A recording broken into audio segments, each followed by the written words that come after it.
To Be Like Jesus, written by Ellen G. White. Softly and tenderly, Jesus is calling, calling for you and for me.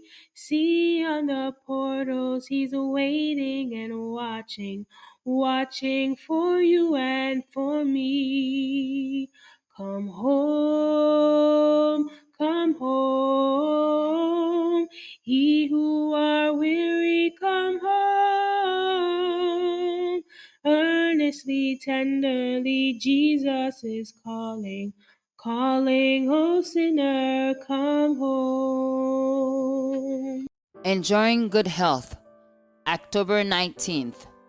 Stimulant eventually produce evil results. No testing has overtaken you that is not common to everyone. God is faithful, and He will not let you be tested beyond your strength. But with the testing, He will also provide the way out so that you may be able to endure it. 1 Corinthians 10, verse 13. As a people, with all our profession of health reform, we eat too much. Indulgence of appetite is the greatest cause of physical and mental debility, and lies at the foundation of feebleness, which is apparent everywhere. Intemperance commences at our tables and the use of unhealthful food. After a time, through continued indulgence, the digestive organs become weakened, and the food taken does not satisfy the appetite. Unhealthy conditions are established, and there is a craving for more stimulating food. Tea, coffee, and fresh meat produce an immediate effect. Under the influence of these poisons, the nervous system is excited, and in some cases, for the time being, the intellect seems to be invigorated, with the imagination to be more vivid. Because of these stimulants produce for the time being such agreeable results, many conclude that they really need them and continue their use. But there is always a reaction. The nervous system, having been unduly excited, borrowed power for present use from its future resources of strength. All this temporary invigoration of the system is followed by depression.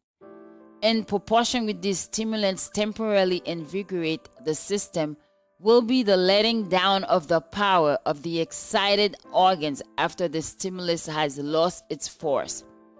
The appetite is educated to crave something stronger, which will have a tendency to keep up and increase the agreeable excitement until indulgence becomes habit, and there is a continual craving for stronger stimulus as tobacco, wines, and liquors.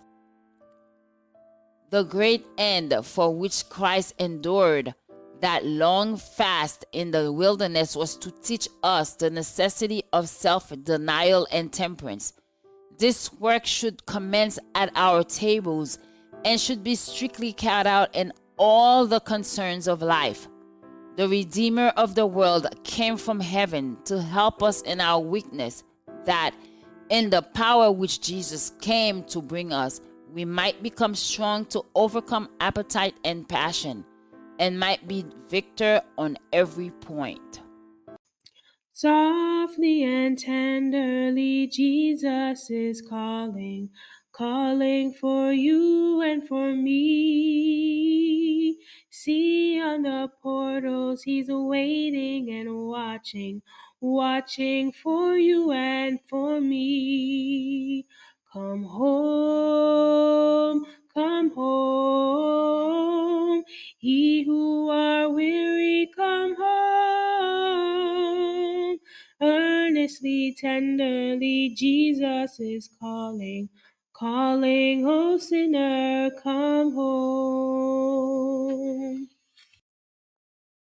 Join us tomorrow for another devotional reading by God's grace.